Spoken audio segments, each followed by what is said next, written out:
So I'd like to talk about the recent by-elections, particularly the Makerfield by-election and what it means for us on the ethno-nationalist right, what it means for Restore, and also how Burnham is likely to fare. Now there are three by-elections, but Makerfield is the main one. I think Makerfield and also the one in South Aberdeen confirm that collapse is coming. Basically, things are going to collapse. That confirms my prejudice there. And also, we're not going to vote our way out of this. If we are going to get out of this, it will be through collapse. Voting's not going to save us. It might have a small effect, but I don't think it's going to have a very significant effect. And also, I don't think many people at all, anyone really, should claim that they've won. Labour haven't won. This was mainly an anti-Starmer vote. They shouldn't take. This is the opposite of a vote of confidence. They shouldn't run away with it. Also, I think probably the biggest losers were us, the ethno people on the ethno-nationalist right. I think we went back three very big steps, but the only winner, in fact, out of all of this, I think, was me, as usual. And it has confirmed all my prejudices, and I'm now going to climb on top of my dunghill and explain why. The reason I'm so smug about it is because I saw about over 20 years ago how unsustainable, how collapsible, and how entrenched the current system is. How we are wedded. We're wedded to it, and how it just can't continue itself. It will collapse itself. And if you see that basic, ugly, unpalatable reality, things start to make a lot of sense. It clarifies things. It may be ugly, but it's clarifying. And also the floor becomes open because nobody else, very few other people want to see it. Most people want to resist it on principle, even on the right where I am. You get a lot of people saying, no, it can't happen. Look at South Africa. The government will just print money, or they'll introduce a central bank digital currency, and that will just sustain it. It won't. What I think that is code for, I like the welfare state. It's my right. I want it to continue. So I'm going to believe it will continue. And my view is we should square up to that reality, because that reality is going to square up to us. All right. Now, what I want to do is just to show you, digress a bit by talking about how I think things are going to collapse. I've explained it before, so feel free to sing along if you've heard this. What I do is I'll go to this tweet here. That's what I call the collapse solution. First of all, and there's 9 steps there.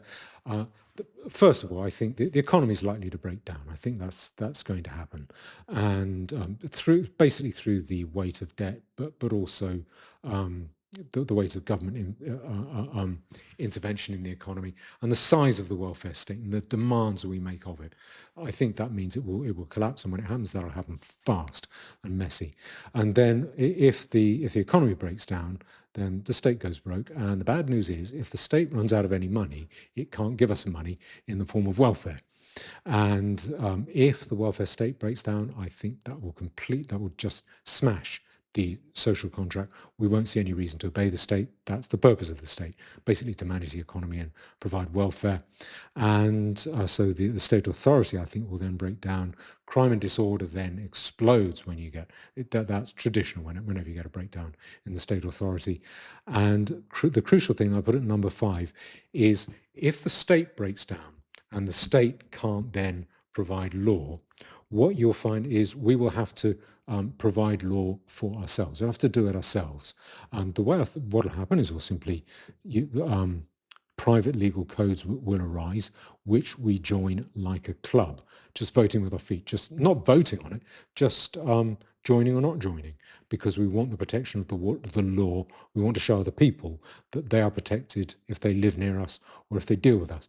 Now, that's a nerdy step. It seems very unfamiliar. That's the one people don't want to get. But I think that is the crucial one. That is one that makes all the difference, because that is what will enable us to retain law, which will enable us to be safe and prosperous, and to keep going as a culture and as a people, without falling into chaos and civil war. So I think that's the necessary part. Don't ignore that, number 5. Now, in those circumstances, what you get is complete freedom of association and non-association, and I think that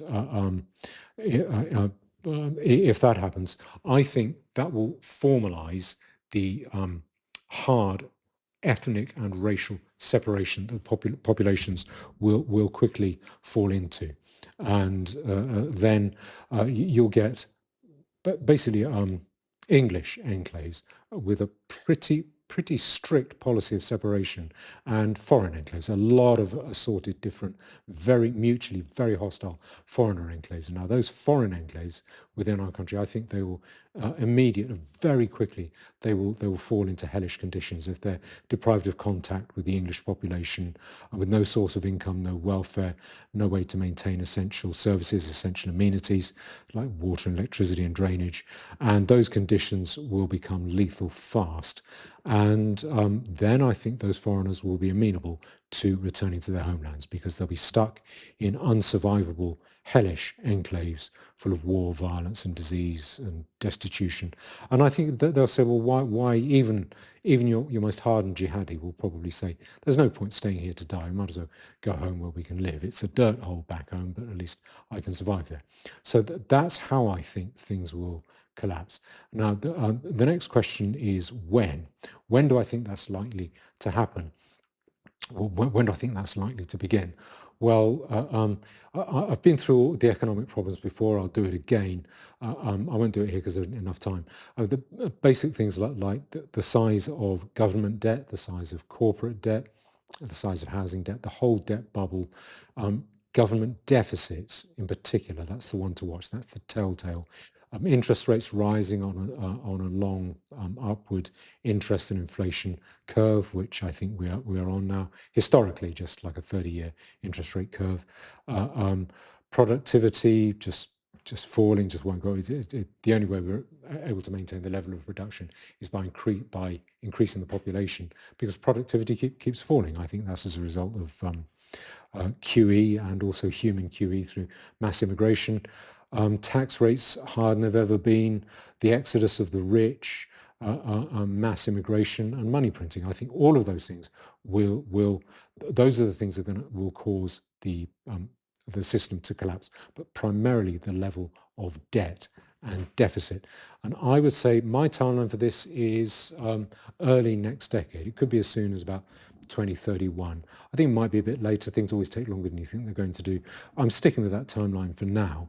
If I'm right, what I think is likely to happen over the next 24 months, some 24 to 30 months, I think we're going to see some kind of bad news, which a shock to the system, which amounts to a step change, so that people start seeing commentators, BBC News reporters, mainstream media, they stop talking about problems and headwinds that the government have to face. It's not quite certain how they'll be able to address them. Wait and see. To this is a disaster. We are going to have some kind of crunch, some kind of crash. We just have to get ready for it. There's no way to avoid it. The only question is how bad it will be. And I think that some bad news that changes the story in that way, I think that's likely in the next couple of years, possibly slightly more. And it could be anything. It could be an interest rate shock. It could be a credit downgrade. It could be really bad news, a jump in inflation. It could be the breakdown of the Eurozone, for instance. As I'm talking right now, there could be a French cop, shooting an invader to France in a traffic stop, like happened 3 years ago. And only this time, the drug dealing gangs in France, they don't exercise a moderating influence. So they don't say, don't burn people to death in their private homes, don't you've only got a week, and only burn things like libraries and schools and community centres, and try not to kill anyone. They might find actually that the bigger the chaos, the better for us. Have at it, fellas. Just go for it.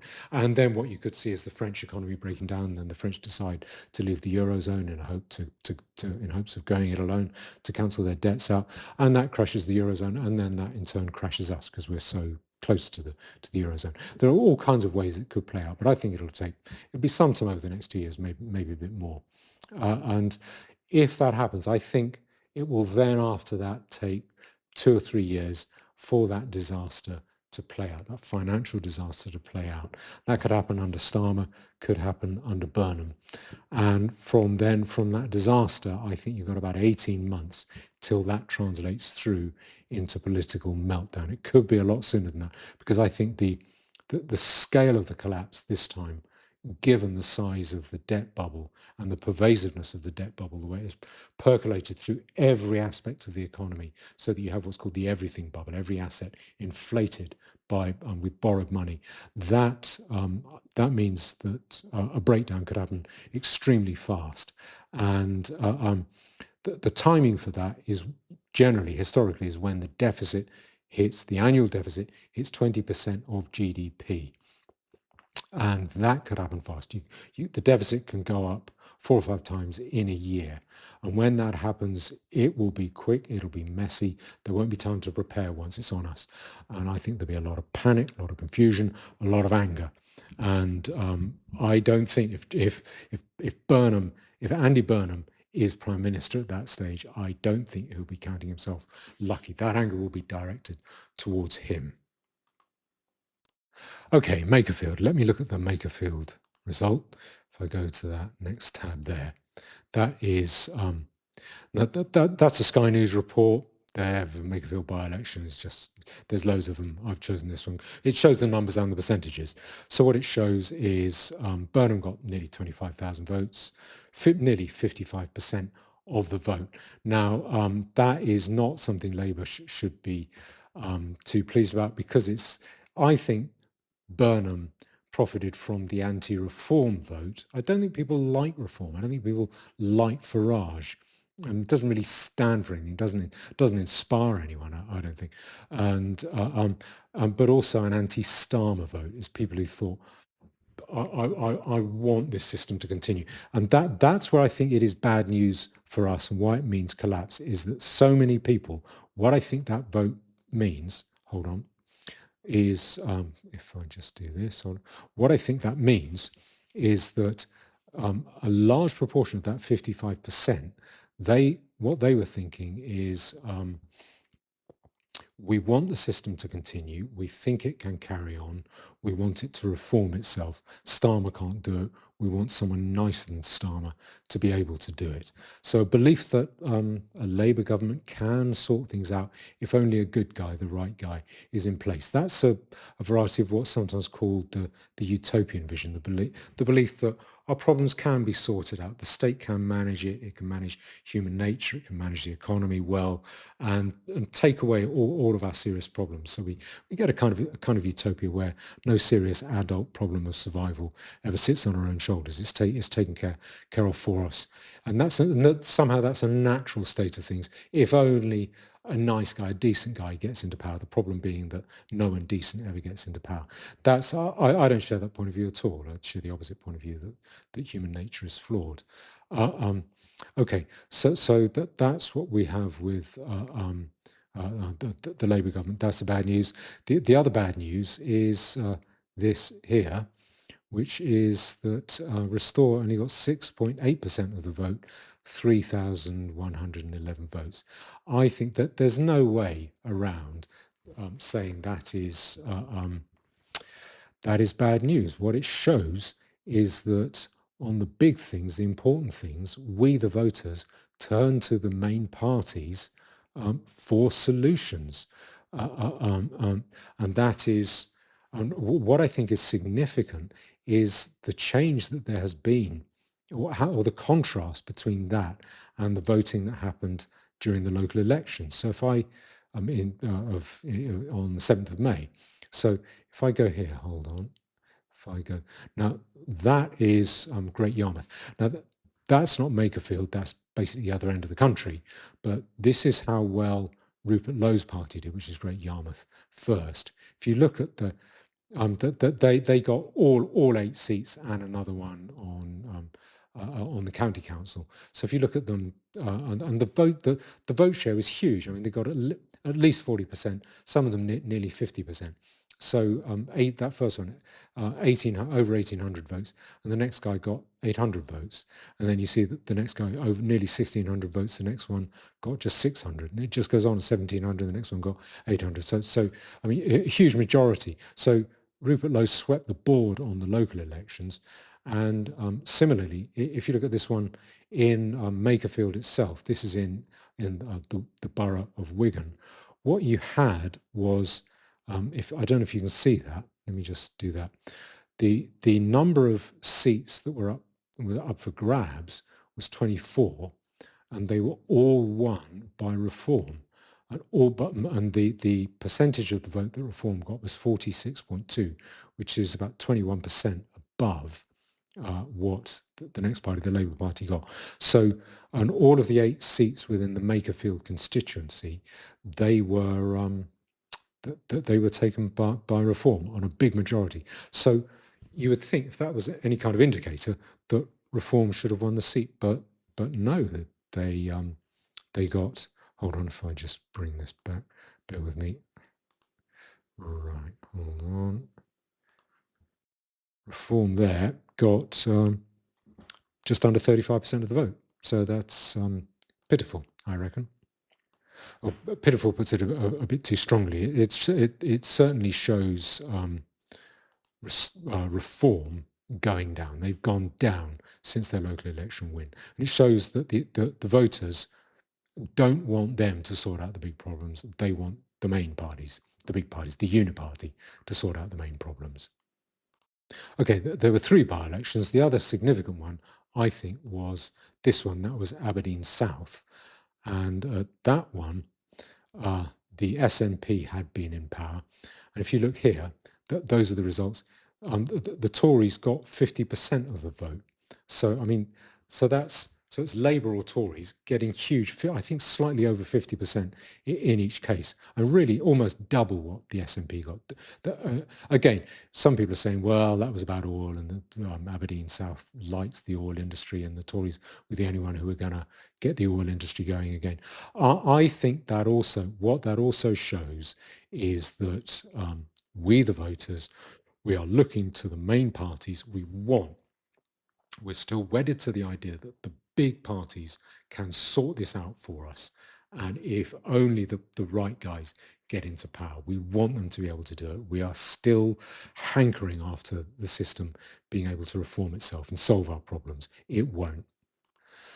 The bottom line is we are still clinging to nurse.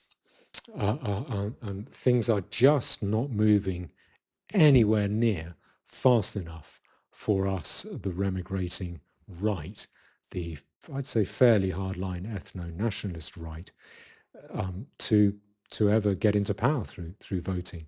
I don't think there's anywhere around that. There's a lot of consolation you can come out with. Restore were they've only been around for 5 months, and getting 7% is really good. Yeah, if I set up a party after 5 months, I wouldn't get any votes. So yeah, they're doing well, but it's just not far enough. I had a debate with Steve Laws on this issue nearly 2 years ago. I think it was late September 2024. And Steve, I'm not trying to pick on him. I hope I put his case fairly. He was his point was that opinion is moving so fast. The window of acceptable opinion is moving so fast. Voting patterns are moving so fast that within 2 years we will get a very substantial minority, perhaps. I seem to remember him saying a majority of people who are willing to vote for mass deportations, for remigration. And I think when I asked him, because the 2021, January 2021 census, that said that Britain was 74.4% white British. And since then, 5.5 years later, we've had the Boris wave and mass immigration. And I think that 74.4% was an exaggeration then, because I think a lot of foreign populations would have been very shy about registering themselves under that census. And I seem to recall Steve saying if we got under 65%, white British got under 65%, which is, I think, where we must be now, then it would be game over from a voting point of view. Partly because so many white people will vote multicultural, as they did in Makerfield, voting for the pro-multiculti, the hardline pro-multiculti Labour Party. Now, this doesn't mean we should give up. Doesn't mean there's no hope. It doesn't mean that Restore are no use. Really, what I think is really outstanding, really surprising, what jumps out of Restore and all their activities is the number and quality and commitment and intelligence and decency of its activists. So, I mean, I'll just show you a quick picture. If I go here, there's I don't know if you can that picture of those activists, and you see video of it. I mean, when I've been in touch with a few people just remotely on Twitter or via email, it's the sheer quality of those people that I find astonishing, far better than any of the others. They give straight answers to straight questions. They mean what they say. They've thought it through. It's not just about getting voted in because I want to be on the winning side. Far from it. Now, that's not a voting matter. There aren't enough people. I think there was about 1,000 people turning out on a Saturday to go doorstepping and putting leaflets through letterboxes and seeming to really look forward to it and to enjoy it. That's quite an achievement. That shows a lot of commitment. But that won't get you voted into power. What it is good for is when the voting stops. It's really effective then. I mean, you just have to look at the Bolsheviks, some of the fascist powers, the Jacobins, and possibly some of the Cromwellian Republicans. If you have a sizable minority, say 10% of the population, that might be all it needs, who are committed and able, they can cut a swathe through society and drag the majority with them. And I think that Restore will be a much more effective organisation when there is no more voting than it will be at the ballot box. And it's impossible to state how different things are during a time of collapse, partly because everything collapses and people panic and things that were freely available suddenly dry up, and supermarkets, the shelves go bare instantly. But if you look at, say, the recent disorder in Ballymena and in Belfast, one thing people immediately turn to is ethnic clearances, which you would never get in other circumstances. Things change extremely fast under situations of discontinuity, of breakdown, where the state power no longer applies, where it's suspended or just breaks down completely. And I think that means that Restore, they've got a choice to make. Do they try to get elected, or do they try to prepare for collapse? At the moment, they're solely focused on trying to get elected. I think they have to move to the possibility of being ready for collapse, which they are peculiarly very well suited for. And I think in a year or two, I think that is going to become a fork in the road. They go one way or the other. I think they should and will make the choice that Patriotic Alternative made. Patriotic Alternative were talking about setting up as a political party to get voted into power. And after a lot of getting messed around a lot, they decided not to. The voting route is closed. I think they were right about. I gave them quite a hard time about that, and I think they were right to change that. They're now a community organisation. I don't think they put it as clearly as I would, but I think they are probably saying, no, we're going to have to wait for some kind of system breakdown. I think Restore need to do that, and just to prepare for what happens after that collapse, so you don't get so you don't get conflict and civil war, which people are predicting, and I think that's possible. Just to be clear, I won't join Restore, certainly not whilst it wants to get elected. And the reason is that if Restore becomes the government, it controls the state. And I think they're a wonderful bunch of people, but I think that the state doing remigration will involve a lot of killing, and I don't want to be involved with doing that. Selfishly, I just don't want to be involved in it. And it's very easy to get into that kind of killing without thinking about it, not by sleepwalking, not by choice, but simply by getting on the conveyor belt. Because Um, let's suppose tomorrow a hardline remigrating restore government gets into power and it says we're going to repatriate 1 million people, and never mind the 15 or 20 million people that probably do need to be humanely repatriated. That, but supposing 1 million, what do you do if most of those 1 million people, or all of them, say no? What do you do if that they go and hide up in? Supposing you have their addresses and you're able to send them a letter saying you need to show up at the holding pen to wait for your flight out, well, within a couple of weeks' time. What if they say no? What if they ignore it?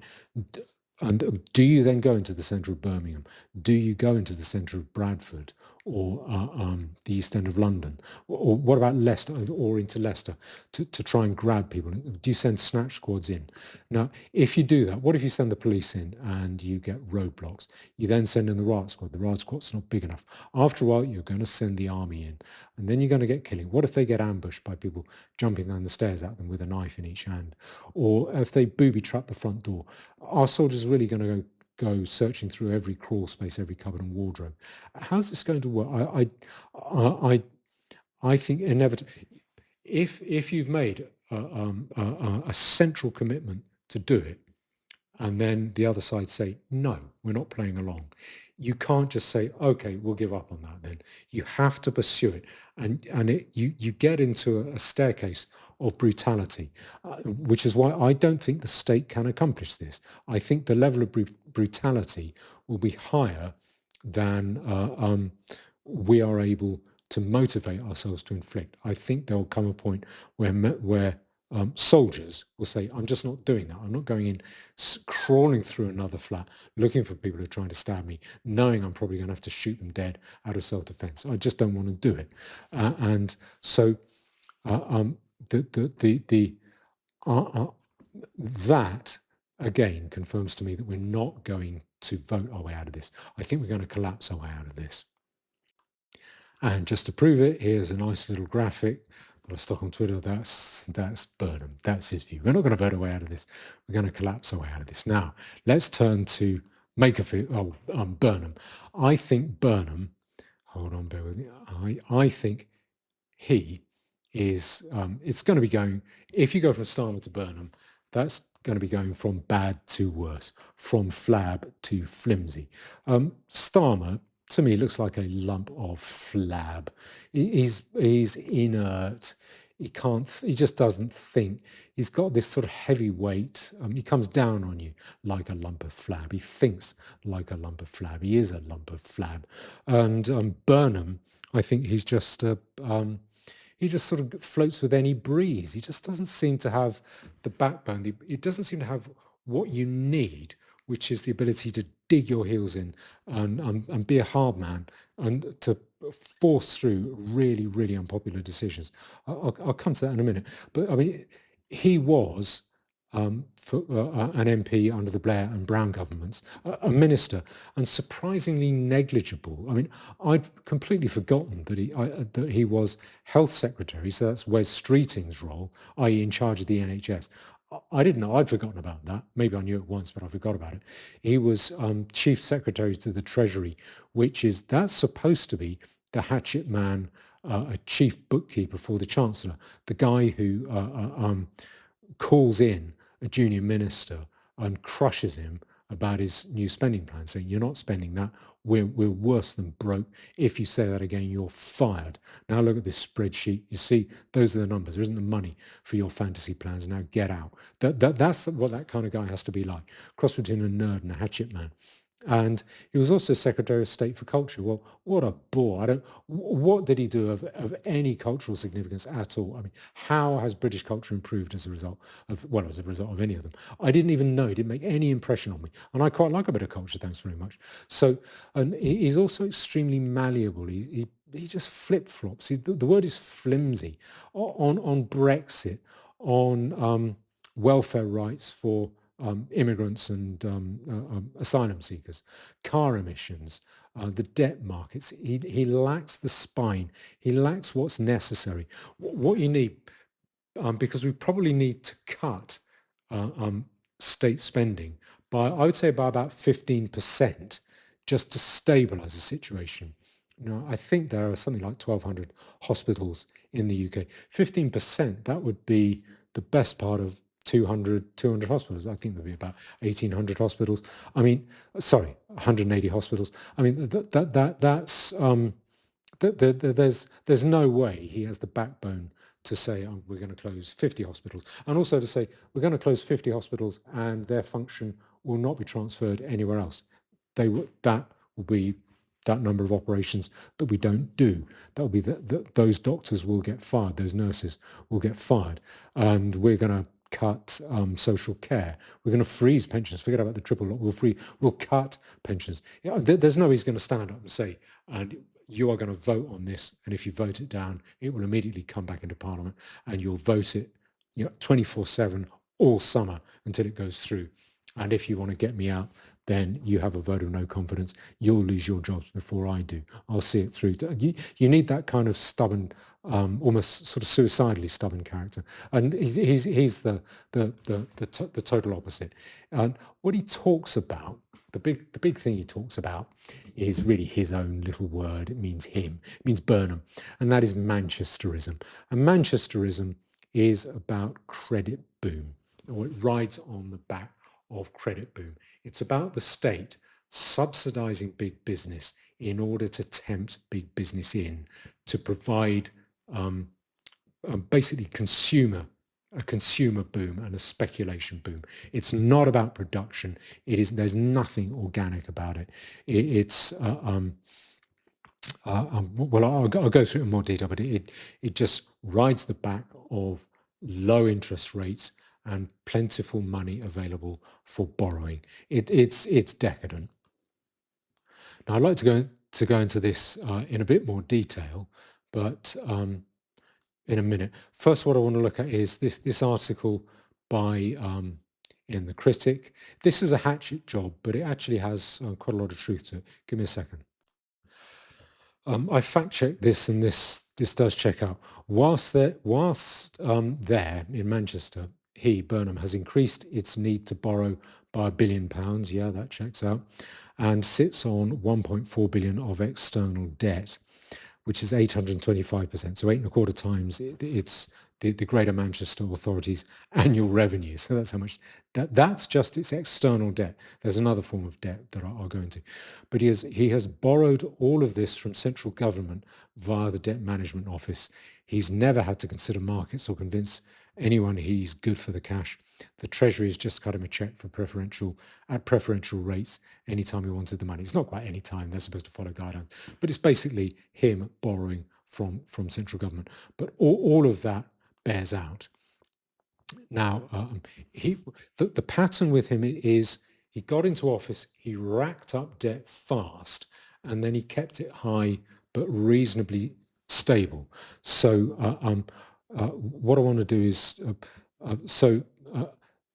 the main sort of headline debt that the Greater Manchester Authority has, it is 1.4 billion, and it came most of that has all come from either the Public Works Loan Board or the Debt Management Office, both of which are central government, and that's totally different from having to gain and maintain the confidence of the debt markets, the bond market. So let me just hold on. Let me just bring up the next one, if you bear with me. Hold on. If I do now, I'm just to be a bit nerdy. What I want to do is just to show you the numbers. What long-term borrowing in 2017 to 2016 to 17 was 926 million, and within a year, Burnham had racked that up by about 40%, bit over 40% to 1.3 billion. So that's main external debt. So he's racked it up a lot. Hold on. Now, the other one he's racked up is what's called capital financing requirement. That is where central government lends money to the Greater Manchester Authority to cover what's seen as cash flow issues. If there's a temporary dip in revenues in 1 month and then it goes up in January, the central government might tide it over.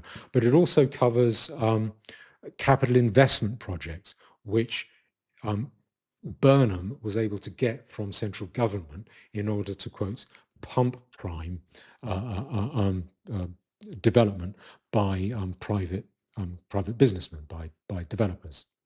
Now, that is separate from its headline debt. So its headline debt is 1.4 billion, but the capital financing requirement, which is basically mainly there to subsidize business activities, to tempt businesses in to do things, that is about 2.5 billion.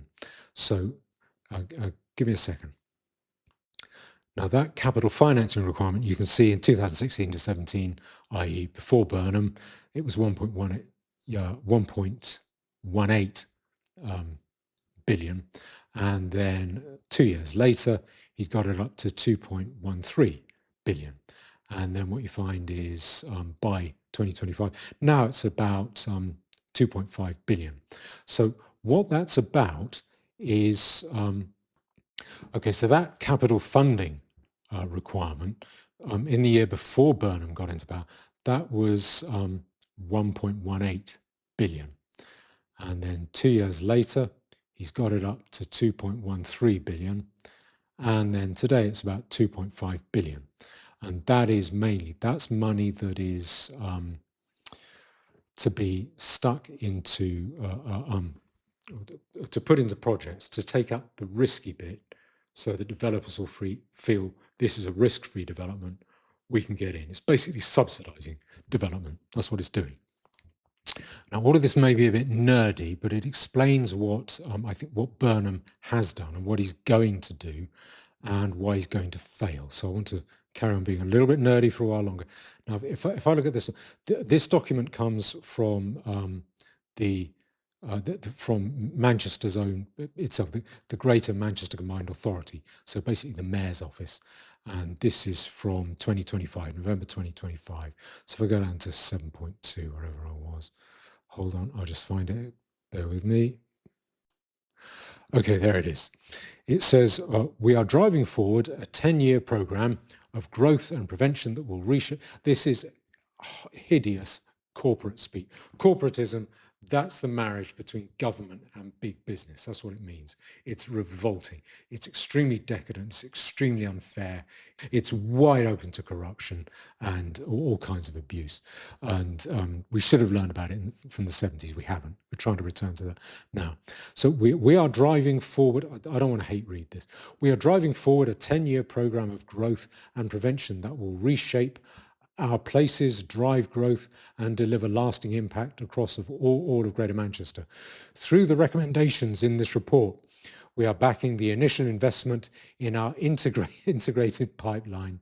We've created a 1 billion investment pot, which will unlock priority projects, making them viable. And so that's, if their annual budget is 170 million, they've just taken on 1 billion. So making them viable, so unlock priority projects, making them viable and building investor confidence and driving wider investments from partners. Today, we're recommending 400 million towards the first wave of integrated pipeline projects, a portfolio of high impact housing, employment and town centre regeneration projects. We expect for investment to attract a further 1.3 billion in private capital. And then this is their glossy. That's from the mayor of Greater Manchester. That's from Burnham himself.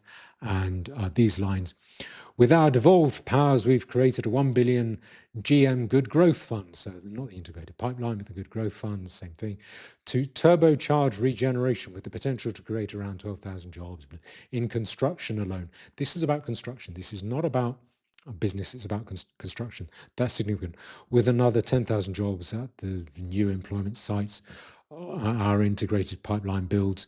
By providing just enough finance to make projects viable, we aim to unlock billions of pounds in private funds and public capital over the next decade. Okay, so it's that word viable. What they talk about is the viability gap. And what that means is private business say, we don't want to go and build a building there because it's too risky. The first bit of it, the first third, I think about 30% of it, that is where the risk is. We don't like that. We don't want to take on that risk. And also it means we have to apply for a lot of permissions, a lot of licenses. We might not get those.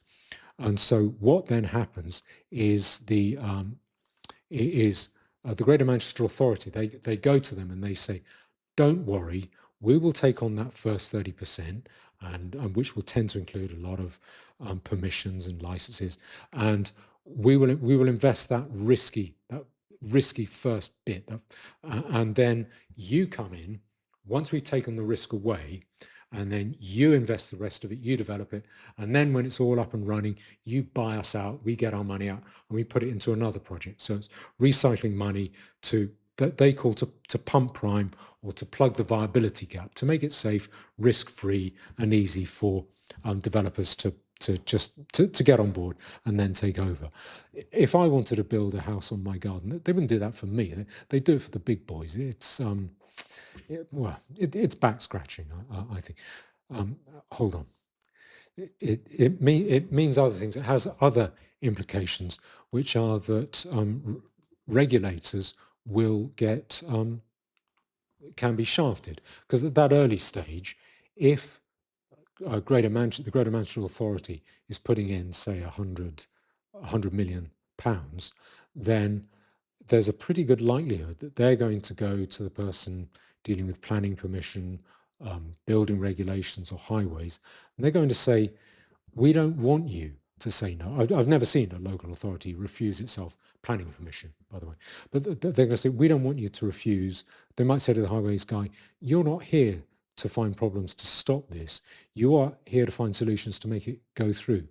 So you go back and you think about this. I might pull him aside and say, the mayor is committed to this. The mayor said this is going to go through no matter what. So you are going to find a way. The only question is whether you are going to be a part of it, or whether you're going to be employed, whether you're right for this local authority, because this is going to go through. And what that does, the private developer couldn't do that, because he couldn't pull people aside and threaten them that way. He couldn't say, the mayor is committed, it's got to go through, you have to do it, I'm telling you to. So that could get, they could get refused for that reason. What that means is that you might get badly planned, or unsafe development, like Grenfell, where corners can be cut because the state is involved. You also get a potential for corruption. You could get, there's a very big incentive for developers to get very close to people at just senior officers, not even elected officials at that authority, and to grease a whole line of palms in order to make what they want go through. And the thing is, as long as interest rates remain low and the credit boom continues, then people tend not to find out about it. But when the credit boom goes down and interest rates go up, as is happening now, we are coming to the end of a credit boom, at least 30-year credit boom. And it is likely to reveal a lot of, as is said, as the tide goes out, you see who's been bathing naked. And that's likely to happen here. Hold on. Now, make no mistake about it, that is a subsidy. Taking risk away from a business proposal, that is a big subsidy. Basically underwriting a development and then putting in that first risky bit of finance. The risk finance is effectively giving a guarantee. We will guarantee out all the risk. We will guarantee there'll be no risk for you. That underwriting is expensive, and that's effectively what they're giving. That is subsidizing big business in order to tempt big business in. That is not sustainable. That will hit the buffers one day. And it's not only done at the Greater Manchester level, it's also persuading and influencing local authorities to do it. So the big thing is that local authorities have taken on a lot of debt to try and encourage development within their own boundaries, and that's 10 local authorities, and their level of debt has gone up pretty fast. So if I do this, what you'll see, I think the next one, bear with me, hold on. No, I don't have an early link for that. I've just got the number, and that is, for instance, that the Manchester City Council, which is not the Greater Manchester Authority, that's one of the 10 councils under the Greater Manchester Authority, in Burnham's time in office, their debt has trebled from 534 million to 1.6 billion, largely because it's been sinking money, or partly because it's been sinking money into this type of development, because it sees it's part of supposedly the Manchester miracle. But that is, it is not the miracle that you think it is, or that they think it is. It is really speculating and increasing consumption on the back of low interest rates. Now, again, this is nerdy stuff, talking about credit boom, talking about low interest rates and loose monetary policy, but it is everywhere. It is pervasive. It's why you can't afford your house. It's why you struggle with your rent. It's why some people make an economic case justifying mass immigration. It's why you have the wealth transfer from poor to rich. It's why you get cultural decadence, high low-grade consumption. It's why you get just increasing, rocketing inequality. All of things are borne out within Greater Manchester. And what Burnham has done is classic riding the credit boom by taking on borrowing and risk, and then hiding it behind, disguising it as vibes. So it's not. It, he's very shy. He doesn't really go on very much about how we're borrowing money and subsidizing business. He doesn't want to say that, taking the risk away from them. He'll talk about the vibes and persuading businesses to come in, doing a bit of DJing, that kind of thing, make himself look cool. No, it's about money. It's about subsidy, and it can't go on. And what can't go on in economic terms doesn't. Now, you can see it. You can see how it fits the bill as classic credit boom stuff. If you watch this 18-minute Sky documentary, Burnham's Miracle, basically saying, has he has he really transformed, or Manchester's been transformed? Is it a Burnham miracle? This is not a hymn of praise to him, but it does interview quite a lot of people who are singing songs of praise about him. It's actually quite poor. I'm not going to play any of it, but I'll just summarize it here, because what they're saying is that the things that have grown within Greater Manchester, they are property, retail investment, and social care. All of those things are about consumption or speculation. And those are things that happen when you have low interest rates, artificially low interest rates. If you have very low interest rates, which we've had for a long time, really certainly since 2008, since before then, what you have, and if they're artificially massaged down, then all you have to do is borrow money, buy something. That thing goes up in value higher than by more each year than the rate of interest. You make money. So it punishes savers, it rewards borrowers. And that happens with property. Property then becomes very profitable. And borrowing likes property because property acts as good security. It's solid, it stays there, no one can take it away, you can get a charge on it. And so it's one of the first things that goes into a bubble when you get a credit boom, and artificially low interest rates with lots of easy money to borrow. And governments like it because they think it's creating more business activity. What it does is to inflate asset values like property. So you will get a property boom under conditions like that. The other thing the two other things you get are well, you get sort of speculation on property. You get speculation into the future on things like tech businesses, which you see. So under a credit boom, you'll get Silicon Valley coming up with a lot of businesses that make no money but attract a lot of investment. But the third thing you get, the big thing you get via ordinary people, is consumption, because people will say to themselves, I can save this money and buy this thing in a year's time, or I can borrow the money and buy it now. Well, if interest rates are at 1%, I might as well buy it now, then I get it for a year. And it only costs me, if it's 100 quid, it costs me £1 extra. So I'll buy it now. Or people will think, shall I go out for a meal tonight and stick it on my credit card? The interest rate's low. Yes, I think I will. I don't mind paying a little bit extra to have that meal today. If interest rates are high, they'll say, well, actually, that means the interest rate on my credit card might be 30%. I don't really want to pay that. I think I won't go out for a meal tonight. I'll stay in and cook I'll have a tin of beans tonight. And so, but under credit boom conditions, what you get is the expansion of retail. The expansion of restaurants. This documentary goes on about a particular restaurant, how it's expanded, and the expansion of social care. People will say, well, it becomes that is a form of consumption, and it's something that you can pay for on borrowed money, and it's worth it to be able to do that. None of this is about production. None of this is Manchesterism as the Victorians would have known it. The Victorians, for them, it meant government staying out of the way, not taxing, not interfering, letting private business get on with it. None of this is all about consumption and speculation. Well, in fact, consumption full stop, because property is not an investment. That might surprise you. Property doesn't, a house doesn't produce income. It doesn't produce anything. It's about consumption. It's about your living conditions. And underneath this, I say it again, it's about the credit boom and about this local authority, or the Greater Manchester Authority, effectively providing security to private developers by taking the risk out. So that's the first thing that comes out of this documentary, that shows that what Burnham does is classic credit boom activity. The second thing is it highlights the inequality. Parts of central Manchester have done really well. Particularly, you get a lot of developers coming and making a lot of money, employing people. So you get patches, just islands of higher employment in certain businesses around construction.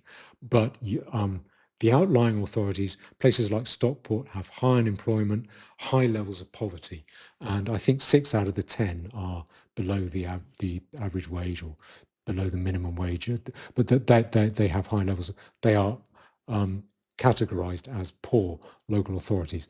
The third thing you get is a lot of borrowing, because that you can't, this is this came through in that documentary, in that they want Burnham and his followers, they want to count that kind of investment, if they borrow money, to then pump prime, as they put it, private investors coming in. They don't want that to be counted as debt. They wanted that to be counted as investment, which is off the books, so it ceases to be debt. And they give the example of EDF in France, which is owned by the French government, but that doesn't appear on their books as debt. And that's something that Rachel Reeves flirted with, that idea, about a year, 18 months ago, saying that investment, say in a bridge or roads, might not be considered as debt. But it is debt. It's borrowed money. And those things, a road or a bridge, you can't make any money out of it. You can't charge for people to go along it. It's just a thing. I mean, it's not that's not a productive investment. The point I'm making is that this works when interest rates are low, and it can look like some kind of boom, a very uneven boom. It's really restricted to certain sectors, so you get a lot of buildings going up, and that looks really good. But and when interest rates are low, it is relatively low risk, because it's easy for those businesses to be tempted in to make profits. When interest rates rise, and we're on a steady rise in interest rates, a historic long-term rise, businesses become more reluctant. And then the Greater Manchester Authority will have to take on more of the risk, will have to invest a bigger proportion of the money. And eventually, one of these developments will go wrong, and Manchester will be left holding the bag of several £100 million, more than its annual income. And what they'll be left with is just badly regulated development that's been forced through. So say the Greater Manchester Authority pump primes a development, developers come in, they might build a couple of floors, and then they find, actually, this isn't profitable enough. Interest rates are going up and up and up, and they then say, our bank won't lend us anymore. We can't proceed with this. And the Greater Manchester Authority say, you've got to. We put in the first 30% of this, maybe 40% by that time. We're going to be left holding the bag. And the developer says, well, I'm ever so sorry, the bank won't lend to me. It's your problem now. And then what you have is that authority goes broke overnight, and it's stuck with a property that nobody wants to live in. And that is a problem. Because if that happens, Manchester's ugly skyscrapers, they'll go vacant. Burnham will then be resented in Manchester as the Scouser who came in and rode Manchester to Downing Street and left them just with an ugly building boom that they don't want. Particularly if you get population fall, you'll find a lot of these places will just become dystopian ruins, sort of ruin porn. I think Manchester, other places could head to that. Now, this has worked. This is the reason. Part of the reason this has worked so well for Manchester is 30 years ago, Manchester was it was very borderline, just about keeping its head above water, because all the old industry had gone. It was a left-wing Labour authority. There was no reason for anyone to go there. Everyone wanted to go to London. But as interest rates went down and stayed down, it actually, Manchester was kind of borderline. It wasn't completely poverty-stricken. It got its head above water, so it appeared to do reasonably well. But now with interest rates going up, it's probably going to become borderline again. And I think what this means is that that Burnham is unfit. None of this will translate to the current situation within the country at large. He hasn't had to borrow from the bond markets. He hasn't had to borrow during a period of high and rising interest rates. And the basic rule is that the difference between genius and idiocy is a rising market. And this is a falling market because interest rates are only going one way, and that is up. I think I can predict his failure fairly accurately because I think I've managed to pick through to get past a lot of the cloud of vibes that he puts out to see what's intended. I think what's intended is higher taxes, which I don't think are going to work, and more borrowing by declaring that borrowing for a business subsidy in order to try and get businesses to do things is not borrowing, that it's investment and therefore not debt, and that we shouldn't count that. And I think he's going to try and have a go at the bond markets to tell them that's the way you've got to consider it. And I don't think they will. So, and I think he wants those higher taxes and that higher level of borrowing for investment to encourage a building boom throughout the country. I think he wants that Manchester model of subsidizing building works. He wants that throughout the country. Now, I don't think that's going to work. Firstly, I think if you increase taxes, you will increase the exodus of millionaires. I've done a video about this, but basically capital gains tax, which are rich people's taxes, they are, the yield from that is going down. That suggests that rich people are going, they're getting their goods out of the jurisdiction one way or the other, leaving the country or just employing expensive accountants. The other thing is that the level of tax paid by the richest 1% has gone down from about 29% to 26%. I'm guessing it's gone down further since then. And that suggests that that is because rich people are getting out of the jurisdiction, getting out of town. And that's a problem because this country is over-reliant on the uber rich because of the city. Without the City of London, we'd be quite a poor country, very poor by European standards. We don't have a very impressive economy at all. The thing that subsidizes it is that the City of London, which is not really a trading centre, I don't think it's that productive a centre. The way it works is by tempting people in from around the world, rich people, and then providing a lot of services, accounting and all kinds of other investment, financial services. And the classic picture being a bent Russian oligarch comes in with billions and he gets ways to layer and integrate his fortune into the respectable economy and then to invest it in London property. That's but so if those taxes go up, those people, they have no loyalty. They've loyalty to their billions. They will go and they'll take their billions with them. And so I don't think putting up taxes is going to work that well. And anyway, those kind of taxes on the rich don't yield very much money. And the other thing is, I just don't think they're going to be able to persuade the bond markets that the government borrowing money in order to subsidize builders is not borrowing. I just don't think the bond markets will wear that. I certainly would. I mean, there's no way I would. Would you? Now, Bear with me, I just want to stop here. And finally, the way he presents this is poor. It is bad. First of all, he makes a lot of contradictory statements. He says he'll stick to current fiscal rules, yet he says he wants more, a massive council house building program. I don't think you're going to get, it's going to be very difficult to get private builders to come in to do that. You'll have to pay them to do it. That's straight up borrowing to get someone else to do something that you then own. And he wants a big increase in social care. That's going to be in the tens of billions. I don't know where he's going to get that money from. You can't do that and stick to the current fiscal rules. I think the only way you can do that, again, is to say social care, council housing, that's investment. If we borrow money for that, that's not borrowing. No one's going to wear that. And the second thing he does is to try and cover I think he knows this is weak. I think he knows this is lies, which is why he veneers it over with talks about, with vibes. That's the word that's used about him, vibes, feelings. So in his victory speech, hold on, if you bear with me. Now you can watch his victory speech there. In that, basically what he talked about was hope, change, bringing people together, and this is the moment. Yeah, exactly like Obama, and just as mediocre as Obama.